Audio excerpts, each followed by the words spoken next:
जन्म दिवस तो हर कोई याद रखता है, मरण दिवस भी याद रखते हो? क्या सुन रहे हो? वो कैसे याद रखें महाराज, बताएं आपको? हैं? जब भी किसी जातक का जन्म होता है, जन्म पत्री बनाई जाती है, और जब जन्म पत्री बनती है तो उसमें उसकी आयु भी लिखी रहती है। आयु भी एक निश्चित होती है, और उस आयु को भी अगर ध्यान रखा जाए तो भी आप ध्यान रख सकते हो कि हमारी आयु कितनी है। आज भी कई ज्योतिषियों के माध्यम से आपको अपनी आयु का एक अंदाजा हो सकता है। आपकी हाथ की रेखाएं भी आपकी आयु बताने वाली होती हैं। कोई जानने वाला हो तो वो भी बता सकता है। मेरे पास मत आ जाना, नहीं तो मैं पगला जाऊंगा सुबह से समझता समझ आ रहा है? वह सब पता होता है। हर के हाथ में एक भाग्य रेखा होती है, हर के हाथ में एक जीवन रेखा होती है, हर के हाथ में एक हृदय रेखा होती है। 3 बड़ी रेखाएं सबके हाथ में होती है, देख लो। समझ आ रहा है? ये आयु रेखा होती है जो दोनों अंगूठा और उंगली के बीच से निकल करके मणिबंध तक जाती है, इसे आयु रेखा कहते हैं। समझ आ रहा है?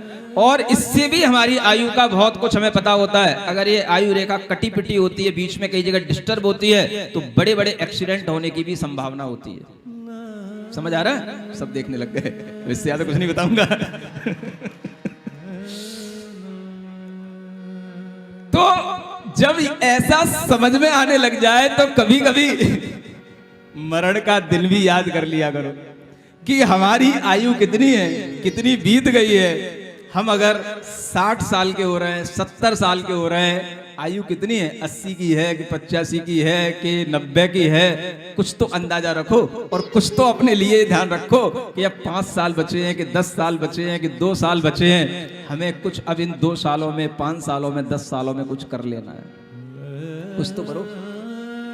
ये सब होता है, और इसी कारण से यहां लिखा है कि मरण के दिन का कोई नियम नहीं कि भाई मरण कब आए। 2-4 दिन पहले भी आ सकता है, 8-15 दिन पहले भी आ सकता है, आगे आएगा ऐसा नहीं कहा जा सकता, क्योंकि आपकी आयु कम हो सकती है। किन्हीं कारणों से आयु खिरती है।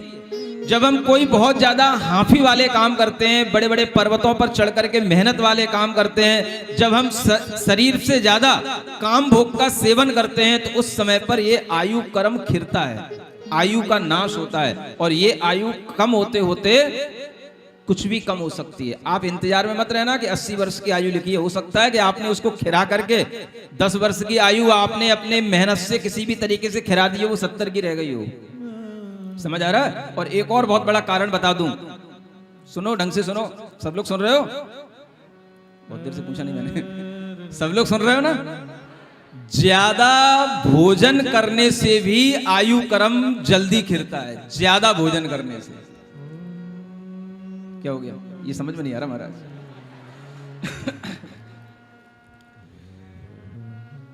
भूख से ज्यादा, बिल्कुल पेट में जरूरत से ज्यादा भोजन करने से भी क्या होता है?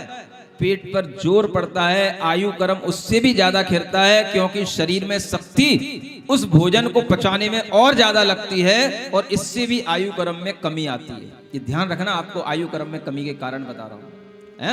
बढ़ने के कोई कारण नहीं है, कमी के बहुत सारे कारण हैं। इसलिए अपनी आयु को संभाल करके रखो। अपनी भूख, अपनी परिमित भोजन के माध्यम से उसको शांत करके उसको अपने जीवन में एक अच्छे शेड्यूल के साथ बनाने की कोशिश करो। ये नहीं कि जो अदबा तदबा, जो मिल गया, जितना मिल गया, जहां मिल गया सब खा लिया।